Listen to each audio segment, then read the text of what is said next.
زندہ ہے زمانے میں شنا خان محمد، تابندہ ہی رہے گا یوں ہی گلستان محمد، ہو لاکھ خزاں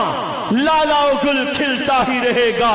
اس گل کو بخاری کے شہیدوں کا لہو ملتا ہی رہے گا۔ اس سرزمین کا ایک عظیم نام، اس کانفرنس کا ایک جیتا جاگتا نام، فیصل آباد کی دھرتی کے عظیم ثبوت جنہیں دنیا اسلام، دنیا دعوت و تبلیغ مفتی زین العابدین رحمت اللہ علیہ کے نام سے جانتی ہے، ان کے فرزند ارجمند حضرت مولانا محمد یوسف ثانی جو محتمیم ہے دارالعلوم فیصل آباد کے ہمارے درمیان موجود ہیں۔ میں دعوت دوں گا کہ وہ تشریف لائیں اور آپ حضرات کے سامنے خطاب فرمائیں۔ حضرت مولانا محمد یوسف ثانی۔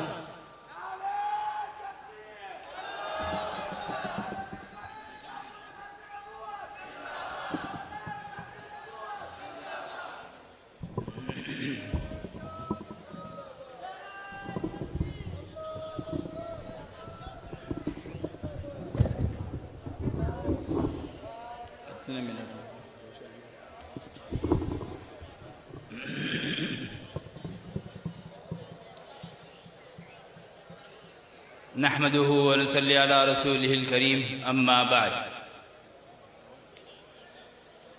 قابل احترام بھائیوں، بزرگوں، دوستوں اور عزیزوں، اللہ جل شانہ امن والوں کا کرم اور اس کا احسان ہے کہ الحمدللہ رسول پاک صلی اللہ علیہ وسلم کی ختم نبوت کی حفاظت کے لیے اللہ نے ہر زمانے میں مختلف شکلوں میں، مختلف صورتوں میں، مختلف ترتیبات سے ہمیشہ حفاظت فرمائی ہے، اور اب بھی حفاظت مختلف شکلوں میں ہو رہی ہے، اور انشاءاللہ قیامت تک ایسا ہی ہوتا رہے گا انشاءاللہ۔ حفاظت کے مختلف شکلیں ہیں دنیا کے اندر جس سے ختم نبوت کی حفاظت ہو رہی ہے الحمدللہ، اور جتنے بھی ہمارے اکابر خاص طور پہ تحفظ ختم نبوت کے اعتبار سے اس خاص پلیٹ فارم سے جس تحریک کو لے کے چلے اور اب چل رہے ہیں، یہ مستقبل میں چلیں گے، ان اکابر کی بہت بڑی بڑی قربانیاں ہیں، اور بڑی قربانیوں کے بعد اللہ نے امت کو یہ صلہ دیا ہے، اور اس کا خلاصہ اور نتیجہ ملا ہے امت کو، یہ یوں ہی نہیں حاصل ہو گیا۔ میں اس بات سے خاص طور پہ عرض کر رہا ہوں کہ ہمارے ہاں کچھ باہر کی فضاؤں نے، باہر کی چیزوں نے ایسی بربادی کے دروازے کھول دیے اور ذہنیت خراب کرنا شروع کر دی، جس کا نتیجہ یہ ہوا کہ خود ہمارا اپنا مجمع اپنے اکابر کے بارے میں کچھ ہلکی باتیں کرنے لگے، جس سے توہین ظاہر ہو رہی تھی کہ اپنے اکابر کے بارے میں ایسے الفاظ اور ان کی غیبت اور ان کے بارے میں غلط سوچ، یہ بہت بڑا نقصان ہے ہمارا۔ یاد رکھیے، ایک حدیث پاک ہے، طویل حدیث ہے، لیکن اس کا ایک مختصر ٹکڑا عرض کرتا ہوں کہ آپ علیہ الصلوۃ والسلام کے ارشاد مبارک ہے کہ جب میری امت کے علماء کی توہین کی جائے گی اور ان کی عزت و احترام نہیں کیا جائے گا، اس وقت میں زمین پر اس کی وجہ سے قحط پڑے گا۔ ہم اس وقت میں سزا بھگت رہے ہیں۔ حضرت شاہ ولی اللہ صاحب رحمۃ اللہ علیہ فرماتے تھے کہ جب علماء کی جو لوگ توہین کرتے ہیں اور ان کو ہلکا سمجھتے ہیں، فرمایا جب وہ قبر میں لٹائے جاتے ہیں تو لوگ ان کا چہرہ قبلے کی طرف کر کے چھوڑ کے آتے ہیں، فرمایا بے شک ان کی قبر کھول کے دیکھ لینا، ان کے چہرے قبلے سے ہٹا دیے جاتے ہیں۔ ان اکابر جنہوں نے ہماری قربانیاں دی ہیں اور قربانیوں کے بعد امت کو یہ صلہ ملا ہے، ان کے احترام ہمارے اوپر واجب ہے اور ضروری ہے۔ حضرت حاجی عبدالوہاب صاحب رحمۃ اللہ علیہ کے پاس رائے بند میں ایک دفعہ کچھ ساتھی بیٹھے ہوئے تھے تو بعض علماء کے متعلق بات چلی،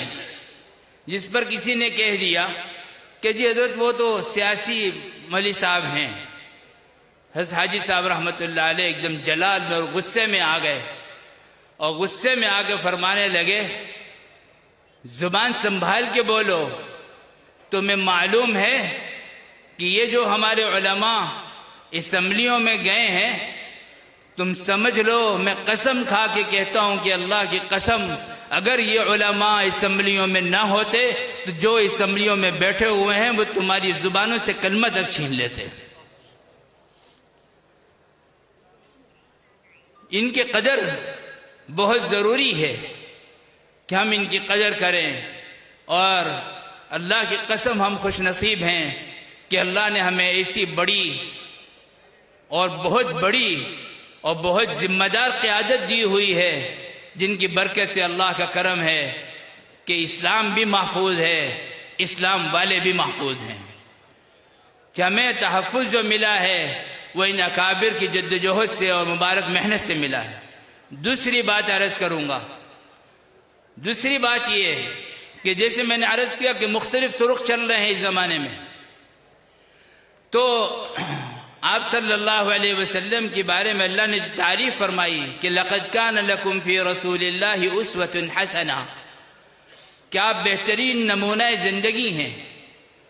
ہم نے جب آپ کا نمونہ زندگی چھوڑا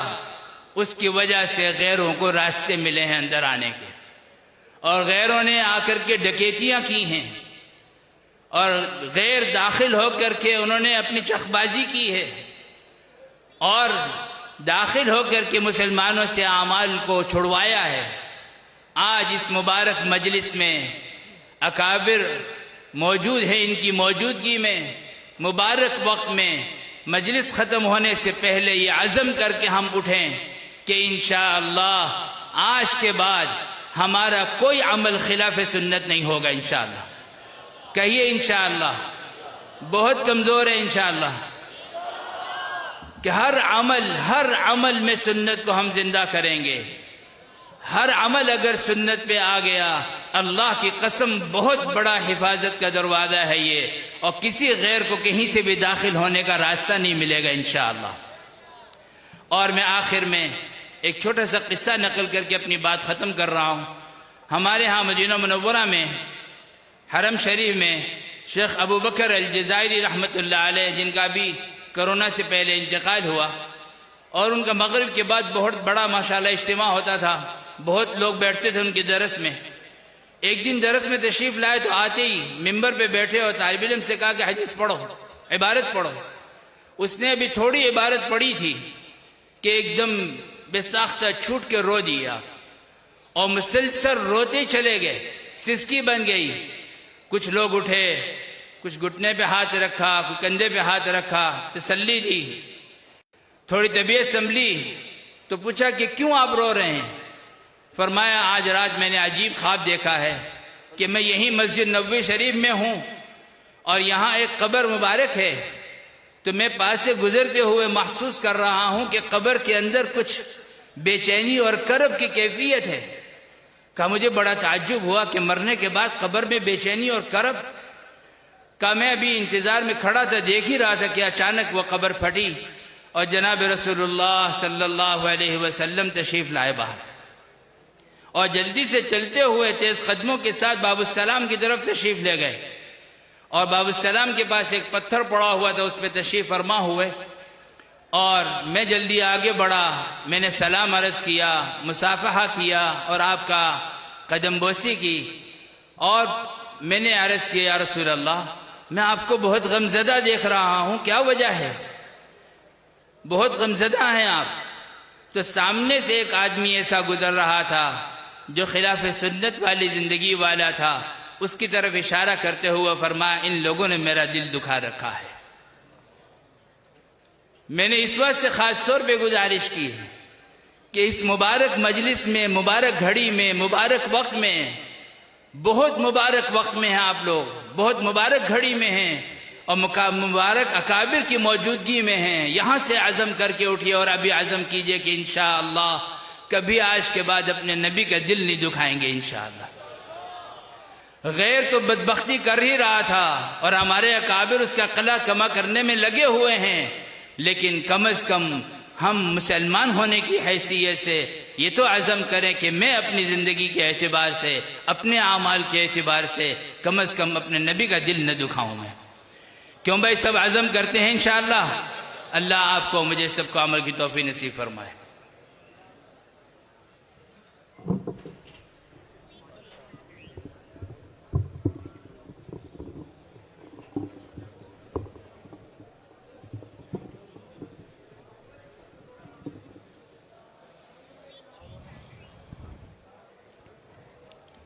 آپ حضرات سے مخاطب تھے حضرت مولانا محمد یوسف ثانی صاحب دامت برکاتہم العالیہ۔ الحمدللہ اس اجتماع کی جہاں اور خصوصیات ہیں، ان خصوصیات میں سے اجتماع کا لب لباب حاصل مغز اور